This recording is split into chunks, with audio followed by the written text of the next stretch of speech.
वरहमत ला वबरकातुह। माह रमज़ानुल मुबारक में एक नए सेगमेंट के साथ, एक नई पूरी सीरीज के साथ आपकी खिदमत में हाजिर हूँ। हमने इस सीरीज का नाम द डिक्शनरी ऑफ सूरह यासीन रखा है। देखिए, अल्लाह ताला ने जब भी अपने बंदों से हम कलाम होना चाहा और उनसे बात की और उनसे खिताब किया और उनको कोई कॉन्स्टिट्यूशन या उनको कोई आइन या उनको कोई दस्तूर देना चाहा, ज़िंदगी के लिए जब भी खालिक कायनात ने इंसानों को गाइडलाइंस देना चाहिए हैं, तो हमेशा ही से खालिक कायनात ने माह रमज़ानुल मुबारक का इंतखाब फरमाया। गुज़श्ता अंबिया में, साहिब शरीयत अंबिया में, उलुल अज़्म अंबिया में और फिर नबी करीम सल्लल्लाहु अलैहि वसल्लम की शरीयत में भी ये बात मुश्तरक है कि शरीयत के तमाम कोड्स ऑफ लाइफ, तमाम शरीयतें और उनके अहकाम और उनकी किताबें और उनके सुहफ जो थे, वो माह मुबारक रमज़ान में अल्लाह की ज़ात ने नाज़िल किए हैं। मसलन हम देखते हैं कि इस महीने की यकम तारीख यानी यकम माह रमज़ानुल मुबारक को सुहूफ़ हज़रत इब्राहीम नाज़िल हुए। हज़रत इब्राहीम अलैहिस्सलाम के जितने सहीफ़े थे, उनके नुज़ूल की जो डेट है, जो तारीख है, वो यकम माह रमज़ानुल मुबारक। फिर तौरात नाज़िल हुई, तो वो 6 माह रमज़ानुल मुबारक को। इसी महीने की 12 तारीख को यानी 12 माह रमज़ानुल मुबारक को इंजील नाज़िल हुई। और इसी महीने की 18 तारीख यानी 18 माह रमज़ानुल मुबारक को ज़बूर के नाज़िल होने की तारीख है। और फिर कुरान मजीद जो इस महीने में लैलतुल क़द्र में और क़द्र वाली रात में नाज़िल हुआ है। इन सारी बातों से हमें ये नतीजा मिलता है और ये बात समझ में आती है कि माह रमज़ान जो है, वो रब का अपने अब से हम कलाम होने का महीना है। माह रमज़ान जो है ये खालिक कायनात का अपनी आज़म मखलूक और अपनी मखलूक़ात में से सबसे जो अशरफुल मखलूक़ात है यानी इंसानों से हम कलाम होने का महीना है। इस महीने में हम जो नया सेगमेंट और नई सीरीज़ लेके आए हैं, उसका एक रीज़न अलबत्ता आपके सामने मैं ज़रूर अर्ज़ करना चाहूँगा, फिर उस सीरीज़ का तारुफ़ आपको देता हूँ। हम ये देखते हैं कि जब भी खालिक कायनात ने अपने बंदों से और अपनी मखलूक़ात से और ख़ास तौर पर इंसानों से राब्ता करना चाहा और उनको इंस्टीट्यूशन जैसे मैंने कहा कॉन्स्टिट्यूशन दिया और फिर उनको इसी तरीके से ज़िंदगी की जो दस्तूर दिया, एक दस्तूरुल हयात उनको दिया, तो वो हमेशा माह रमज़ानुल मुबारक में दिया है। एक तरफ ये चीज़ और दूसरी तरफ हम ये देखते हैं कि शरीयत मुक़द्दसा इस्लामिया में आइम्मा अहलुल बैत अलैहिमुस्सलाम ने हमेशा से ही जो रिवायात मौजूद हैं, उनमें ये है कि माह मुबारक में ज़्यादा से ज़्यादा तिलावत कुरान मजीद करने का जो है वो हुक्म दिया गया है, उस तरफ लोगों को रग़बत दिलाई गई है। इमाम मोहम्मद बाक़िर अलैहिस्सलाम का फ़रमान आपने इस मौसम में ज़रूर सुना होगा कि आपने फ़रमाया लिकुल्लि शैइन रबीउन व रबीउल कुरआन शहरु रमज़ान। हर चीज़ की बहार होती है। ये कुरान की बहार का और स्प्रिंग ऑफ द कुरान है ये माह रमज़ानुल मुबारक।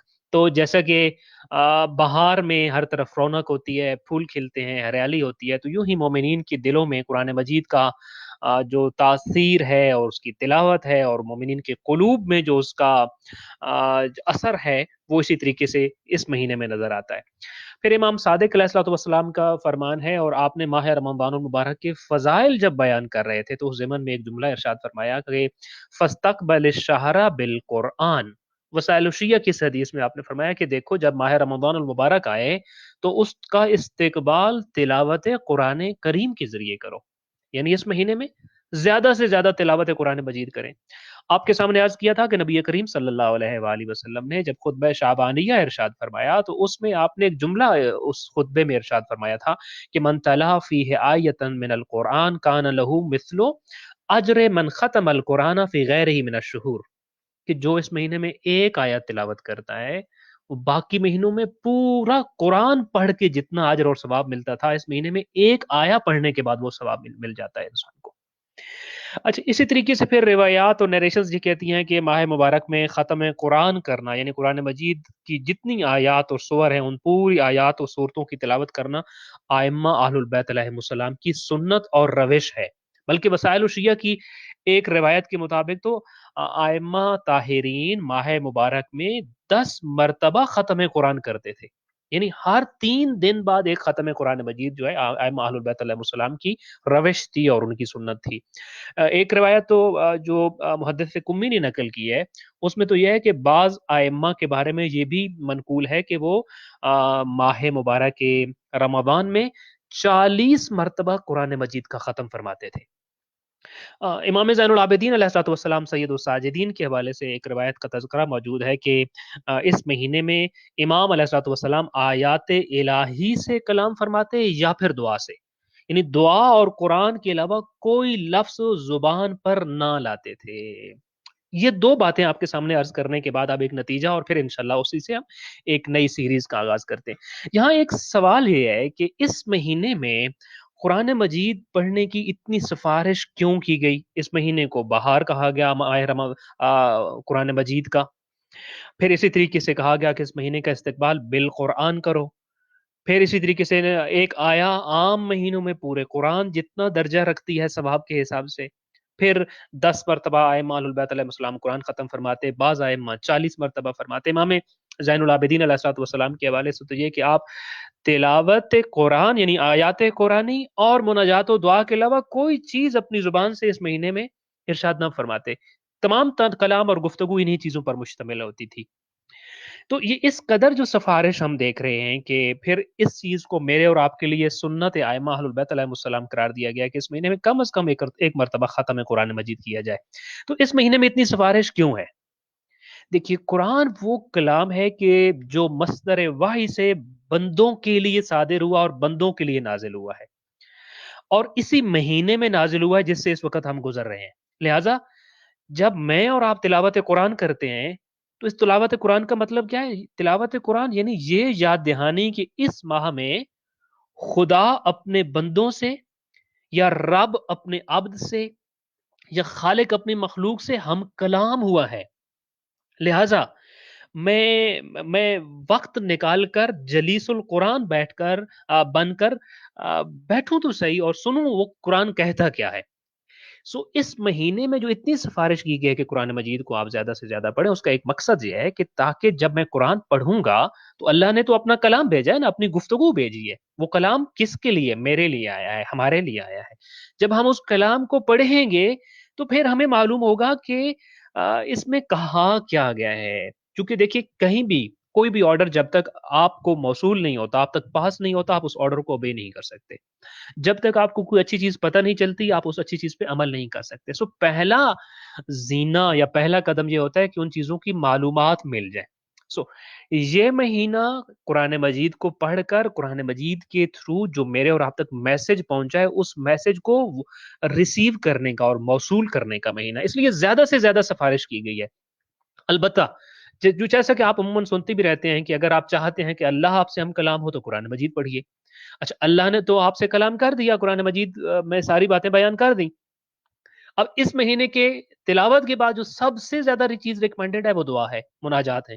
یعنی اب اللہ کا کلام پڑھنے کے بعد جب آپ کا دل چاہتا ہے کہ اب آپ بھی اپنے محبوب کے ساتھ بات کریں تو آئیے پھر دعا کیجئے، پھر مناجات کیجئے، پھر وہ دعاؤں کے چیپٹرز جو اتنے زیادہ ماشاءاللہ اس مہینے میں جو ہے وہ ہم تک پہنچے ہیں، وہ دعائیں اسی لیے ہیں کہ خالق کائنات کا کلام سننے کے بعد بندہ بھی اپنے خالق سے جب ہم کلام ہونا چاہتا ہے تو وہ دعائیں اور موجود ہوتی ہیں تاکہ خالق کائنات کے ساتھ جو ہے وہ ہم کلام ہوا جا سکے۔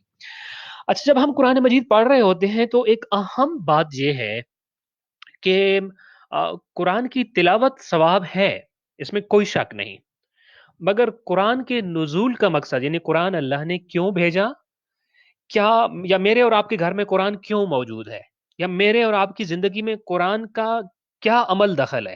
ایک اس کا جواب یہ ہے کہ اس لیے ہے کہ تاکہ ہم تلاوت کریں۔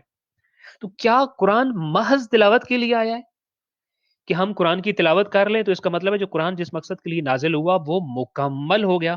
نہیں، ہرگز ایسا نہیں۔ یہ تو عام بندہ بھی جانتا ہے کہ قرآن تو تلاوت کے لیے نہیں، قرآن نازل ہوا ہے چونکہ یہ زندگی ساز ایک انسان ساز کتاب ہے۔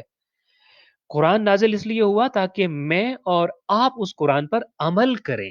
सो कुरान अमल की तरफ बुलाने वाली किताब है, हिदायत की तरफ बुलाने वाली किताब है।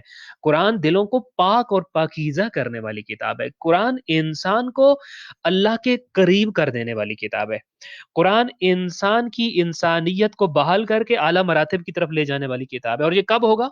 जब हम कुरान का पैगाम समझेंगे और फिर उस पैगाम पर अमल करेंगे। लिहाज़ा इस महीने में चूँकि हम जो है वो सूरह यासीन अमूमन सबसे ज़्यादा तिलावत करते हैं और कुरान मजीद का दिल करार दे दिया जाता है सूरह यासीन को।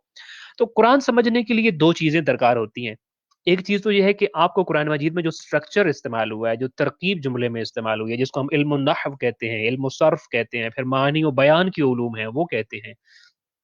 उन उलूम के ज़रिए the structure of the sentence को देखें और उस स्ट्रक्चर के मुताबिक जो मीनिंग बन रहे हैं उनको समझें, एक तरीका ये है।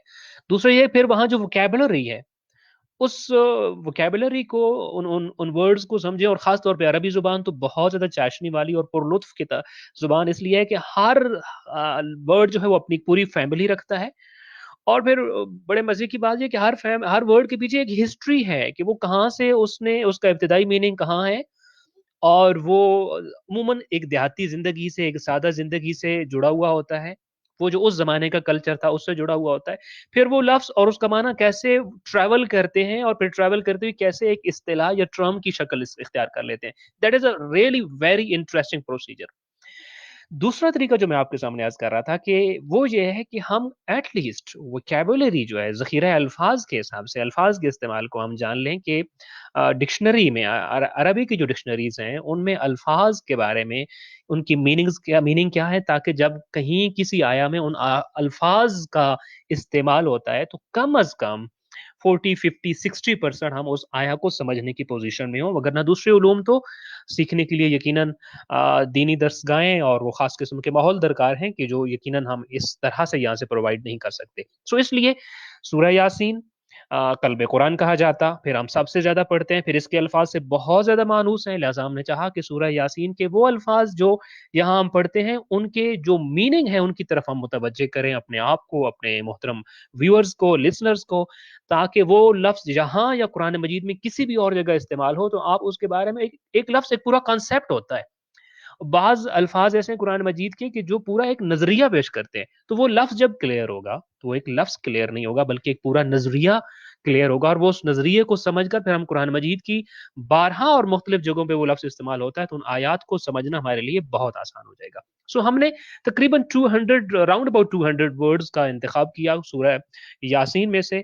इंशाअल्लाह ताला उनको हम वन बाय वन आपके सामने पेश करेंगे और खालिसतन एक क्लास टाइप आप कह लीजिए हमारा ये गैदरिंग, हमारे ये सेगमेंट होगा और आई होप इंशाल्लाह आप इसको एन्जॉय करेंगे इन अ वे कि ये कुरान जानने और कुरान सीखने और कुरान समझने की तरफ that is a step towards understanding Quran और कुरान को समझने के लिए इंशाअल्लाह ताला ये चीज़ हमारा पहला कदम होगा। सो हमने जो राउंड अबाउट 200 वर्ड्स का इंतखाब किया, 200 के करीब अल्फाज का इंतखाब किया, उनको फिर हमने अल्फ़ाबेटिकली हुरूफ़-ए-तहज्जी के एतबार से इंशाअल्लाह बयान करेंगे। अलबत्ता साथ में वो आया ज़रूर बयान करेंगे हम आपके सामने कि जिस आया में इस लफ्ज़ का इस्तेमाल हुआ है और फिर अगला अहम तरीन मकसद ये होगा जैसे मैंने अभी आपसे कहा कि एक लफ्ज़ एक नज़रिया बयान करता है। एक ज़िंदगी का एक पहलू बयान कर रहा होता है। एन एस्पेक्ट ऑफ लाइफ़ उसके अंदर छुपा हुआ होता है। सो हम जब लफ्ज़ को समझ रहे होंगे और समझ जाएँगे इंशाअल्लाह, तो फिर हमने उस नज़रिए को क्लियर करना है और उस लफ्ज़ के अंदर से जो मेरे लिए कुरान मजीद की लाइन्स में पैगाम है उसको ज़रूर समझना है और इंशाअल्लाह ताला कोशिश ये करनी है कि मैंने जो लफ्ज़ समझा और उस लफ्ज़ के ज़रिए वो आया समझी, so I will be living with the message of that आया and with the meaning of that word. यही हकीकी कामयाबी है कुरान मजीद समझते हुए। सो इंशाअल्लाह ताला हम आगाज़ करते हैं सूरह यासीन की डिक्शनरी के हवाले से जो हमारा ये सेगमेंट है। जब हमने तमाम अल्फ़ाज़ का इंतख़ाब किया तो हुरूफ़-ए-तहज्जी में जो हमारे पास पहला वर्ड जिसको हम ज़रूरी समझते हैं कि जिसकी तौज़ीह व तशरीह की जाए, वो लफ्ज़ है आसारिहिम को जो सूरह यासीन में लफ्ज़ इस्तेमाल हुआ है। सूरह यासीन में जो आया है वो इस तरह से है कि इन्ना नहनु नुह्यिल मौता व नक्तुबु मा क़द्दमू व आसारहुम व कुल्ल शैइन अहसैनाहु फ़ी इमामिन मुबीन।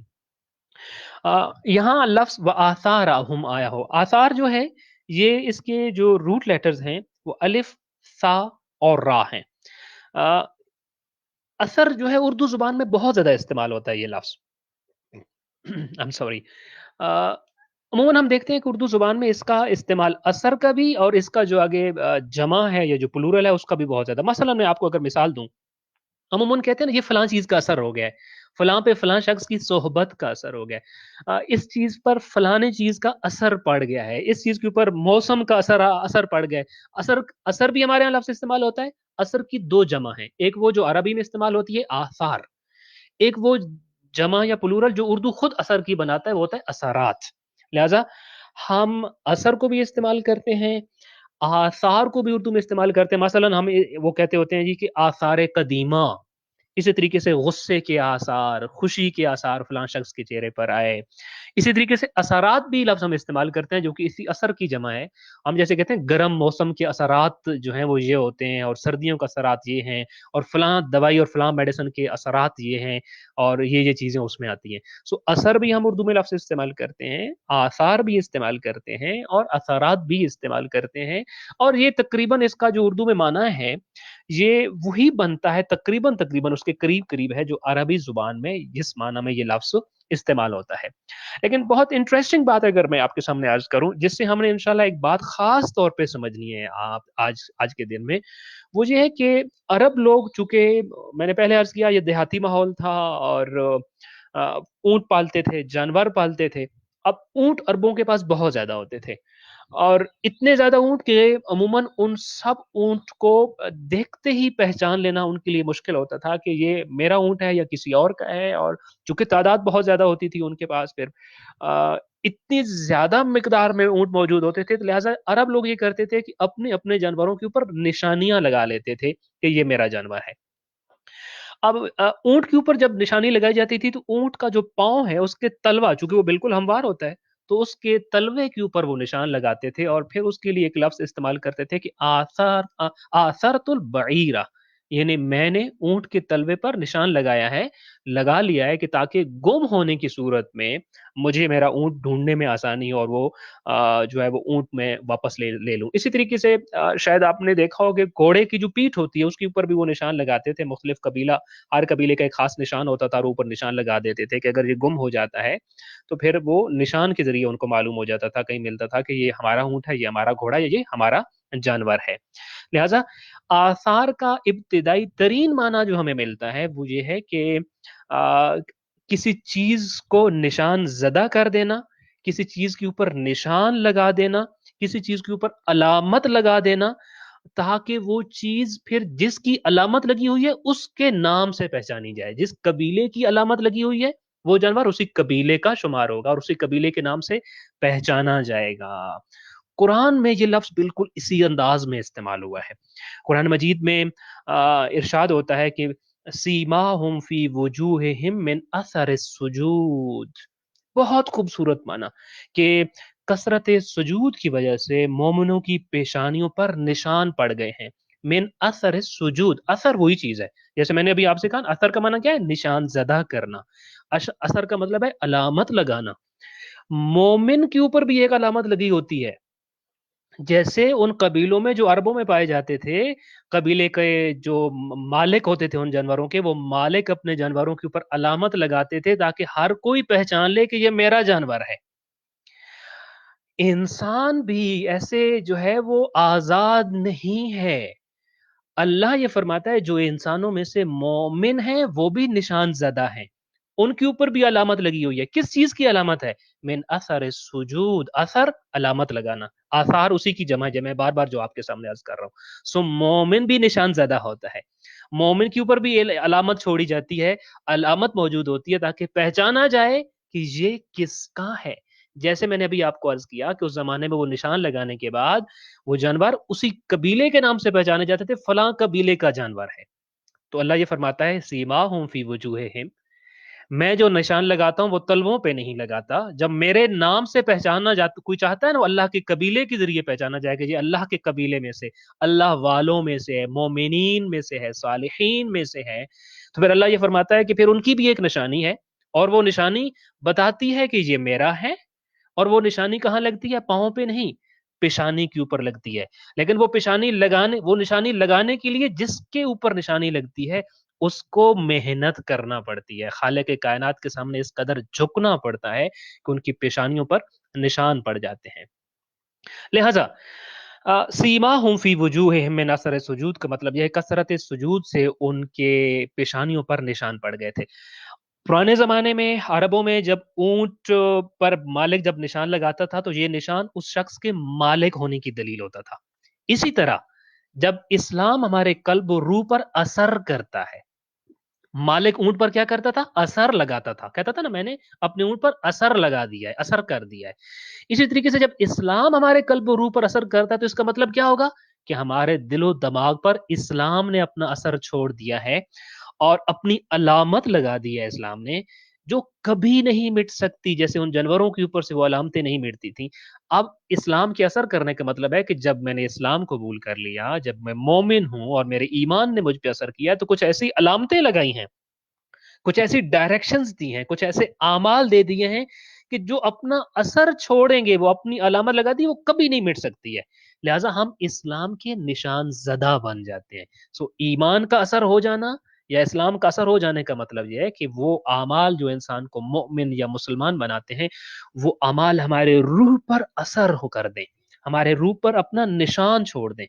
लिहाजा इस्लाम के ज़ेर असर होना या किसी के ज़ेरे असर होना या उसके नक्शे कदम पर चलना या उसके तरीक़ेकार पर चलना, ये माना होगा आसार का। कुरान मजीद में ये लफ्ज़ एक और जगह इस्तेमाल भी हुआ है कि क़ालहुम उलाए अला असरी, कि जब हज़रत मूसा अलैहिस्सलातु वस्सलाम कोहे तूर पे जा रहे थे और 70 अपने मुंतखब लोगों को कोहे तूर पे लेके जाना था, तो इंतखाब कर लिया, लेकिन तूर पे उन लोगों से पहले पहुँच गए। जब तूर पे पहुँचे तो खालिक कायनात ने उनसे पूछा वमा अजलका अन कौमिका या मूसा, मूसा ये आप अपनी कौम से पहले क्यों आ गए हो तूर पे? हालाँकि वो 70 लोग भी तो आप भी लेके आओ ना, वो 70 यू हैव सिलेक्टेड देम। वो उनको इसलिए सिलेक्ट किया था कि तूर पे लेके जाऊँगा, चूँकि वो कहते थे कि हम खुदा को देखना चाहते हैं।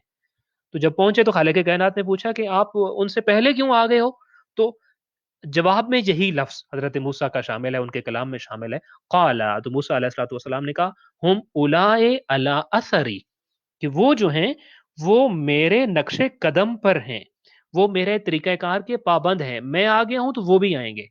जब मैं यहाँ पे आ गया हूँ तो वो मेरे ज़ेर असर है, वो भी ज़रूर आएँगे।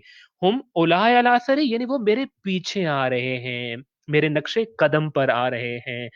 अजिलतु इलैका रब्बे लितर्दा, कि परवरदिगारा मैं तो ज़्यादा जल्दी इसलिए आ गया कि तू खुश हो जाए, कि मैं कितना बेचैन था तेरे साथ मुलाकात के लिए। ख़ैर, जो माना आपके सामने अर्ज़ करना चाहता हूँ, देखिए आप यहाँ असर को अगर समझ जाएँगे तो उससे कुरान मजीद में जहाँ-जहाँ असर ये लफ़्ज़ इस्तेमाल हुआ है, वहाँ आप इस बात का उस लफ़्ज़ का तर्जमा समझ सकते हैं, उसके मीनिंग्स तक जा सकते हैं, उसके मानी तक जा सकते हैं। एक माना अभी आपके सामने अर्ज़ किया, जो आप अपनी स्क्रीन पे भी देख सकते हैं कि पहला इसका माना है निशान ज़दा करना, अलामत लगाना। अच्छा, इसका एक और माना भी है। आसरा जो है वो उससे जब हम यानी असरा से जब हम बाब इफ़आल बनाते हैं तो वो आसरा बनता है और उससे एक लफ्ज़ बनता है ईसार। उसको भी हमने उर्दू में बहुत सुना हुआ है। ईसार व कुर्बानी, इस्लाम ईसार का मज़हब है, इस्लाम कुर्बानी का मज़हब है, इस्लाम एहसान का दर्स देता है, ईसार का दर्स देता है। ईसार इसी से निकला है। अच्छा, ईसार यानी इस माना में असरा का मतलब क्या है? असरा का मतलब ये होता है कि एक चीज़ को दूसरी चीज़ के ऊपर प्रेफ़र करना, प्रेफ़रेंस देना, तरजीह देना, किसी चीज़ को ज़्यादा पसंद करना, किसी एक चीज़ को ज़्यादा बेहतर समझना। क्यों? किसी को प्रेफ़रेंस क्यों दे रहे हैं? चूँकि वो चीज़ अफ़ज़ल है, लिहाज़ा उसको प्रेफ़रेंस दिया जा रहा है, उसको ज़्यादा पसंद किया जा रहा है और उसको बेहतर समझा जा रहा है। इसी हवाले से कुरान मजीद में ये अल्फ़ाज़ मौजूद हैं, वयुसिरूना अला अनफुसिहिम, कि वो दूसरों को अपने ऊपर प्रेफ़रेंस देते हैं। जब कोई भी नेमत हमें मिलती है, इसार का मतलब यही होता है ना, यानी अपनी ज़रूरत को पीछे छोड़ देना, किसी और ज़रूरतमंद का ख़्याल रखना। इसार का मतलब ये है कि अपनी भूख की परवाह ना करना, किसी और भूखे को खिला देना। इसार का मतलब ये है कि अपनी ज़रूरियात को पूरा करने की फ़िक्र में ही ना लगे रहना, बल्कि अपनी ज़रूरियात को बाद में और मुस्तहिक़ीन की जो ज़रूरियात हैं, उनको अपने से पहले रखना। कुरान ने इसीलिए मोमिनीन की सिफ़ात में बयान किया, वयुसिरूना, दे गिव प्रेफ़रेंस, वो प्रेफ़रेंस देते हैं, तरजीह देते हैं, पसंद करते हैं दूसरों को बेहतर समझते हैं दूसरों को, किस पर? अला अनफुसहिम, अपने ऊपर। ये मोमिन की निशानी है कि वो हमेशा दूसरों को अपने ऊपर प्रेफर करेगा, कि जब भी किसी अच्छी चीज में कोई मुनाफे का काम हो, कुछ बेहतरी का काम हो, तो उसकी ख्वाहिश होगी ये बेहतरी पहले मेरे मोमिन भाइयों को पहुंचे, बाद में मैं मेरे पास पहुंचे। इसी तरीके से जनाब यूसुफ के किस्से में हमें मिलता है, ये लफ्ज वहां पे भी इस्तेमाल हुआ है बमाना प्रेफरेंस, या तरजीह देना, या पसंद करना, या इसार के माना में इस्तेमाल हुआ है, कि जब हज़रत यूसुफ अलैहिस्सलाम के भाई जब वहाँ पे मिस्र में गए और जनाब यूसुफ से मुलाकात हुई और देखा कि ये तो अब अज़ीज़ मिस्र बन चुके हैं, तो वहाँ पे उन्होंने ये लफ्ज़ इस्तेमाल किया, ताल्लाहि लक़द आसरकल्लाहु अलैना। बाखुदा अल्लाह ने आसरकल्ला, अल्लाह ने आपको तरजीह दी है, अल्लाह ने आपको फ़ज़ीलत दी है, अलैना, हम पर।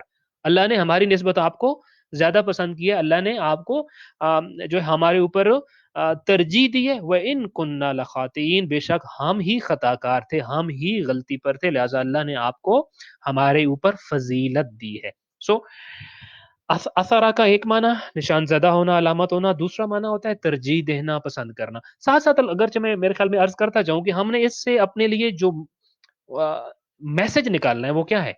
ये लफ्ज आपको पहले ये बता रहा था कि देखिए, अ, कोई भी जानवर किसी भी कबीले का होता है, तो उस जानवर पे जब वो निशान ज़दा होता है, तो कोई उस जानवर को नुकसान नहीं पहुँचाता। हर एक को पता होता है ये किसका जानवर है।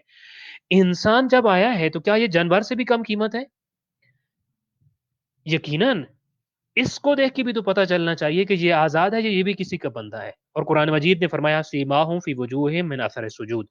अगर इसका माना जैसा कि निशान ज़दा करना है, तो मेरे और आप, हम मैं और आप निशान ज़दा हों खालिक कायनात की फर्माबरदारी के सिलसिलों में, और खालिक कायनात के अहकाम की बजावरी के सिलसिले में। दूसरा माना जो मुझे और आपको यहाँ लेना है वो ये है कि आसरा का मतलब होता है तरजीह देना। हमें ये लफ्ज़ बता रहा है, देखो अज़ीम लोग वो हैं, इसार करने वाले लोग वो हैं जो अपनी ज़िंदगियों में दूसरों की ज़रूरियात को अपनी ज़रूरियात पे मुक़द्दम जानते हैं, तरजीह देते हैं, दूसरों को अपने से बेहतर समझते हैं। इसका तीसरा माना भी है। अलबत्ता तीसरा माना जो है ना वो इस माने ने, वो जो पहला माना था कि वो जानवरों के ऊपर अलामत और निशानी लगाते थे, ये उसी से डिराइव हुआ है। इस माना ने उसी माना के अंदर से जन्म लिया है। ये लफ्ज़ मजाज़न हर ऐसी चीज़ पर अब दलालत करने लग पड़ा है कि जो किसी और चीज़ पर दलालत करती है। यानी हर वो चीज़ जो किसी और चीज़ का पता दे। जैसा कि हमने अभी आपके सामने लिखा, जिसको हम अलामत कहते हैं ना, ये चीज़ फलाँ चीज़ की अलामत है। ये शायद फलां चीज़ की यादगार है, या निशानात कदम। हम अमूमन किताबों में एक मिसाल पढ़ते हैं कि अगर आप जंगल में जा रहे हों और आपके सामने आप अपने सामने देखते हैं कि रेत पे शेर के पंजे के शिकार हैं, निशान हैं, तो फिर आप फौरन समझ जाते हैं कि यहाँ से अभी कोई शेर गुजरा होगा। तो ये निशानात कदम चूंकि किसी और चीज के ऊपर दलालत करते हैं, किसी और चीज का पता देते हैं। सो वो अलामत जैसे पता देती थी जानवरों के ऊपर ना, कि ये किस कबीले का जानवर है, या कौन किस मालिक का जानवर है। इसी तरीके से अब ये लफ्ज निशानात कदम के लिए, या अपने पीछे छोड़ी गई अलामतों के लिए इस्तेमाल होने लग पड़ा है, या जो पीछे यादगारें, हम आसार कदीमा का जो लफ्ज है ना, वो इस तीसरी कैटेगरी में आएगा। आसार कदीमा यानी क्या मतलब? वो कदीम आसार कि जो पुरानी चीज़ों के ऊपर दलालत करते हैं और पुरानी पुरानी अलामतों को बताते हैं, पुरानी यादगारों को बताते हैं, पुराने रवाज, रस्म, तहज़ीब, कल्चर को बताते हैं, उनको हम आसार कदीमा कहते होते हैं।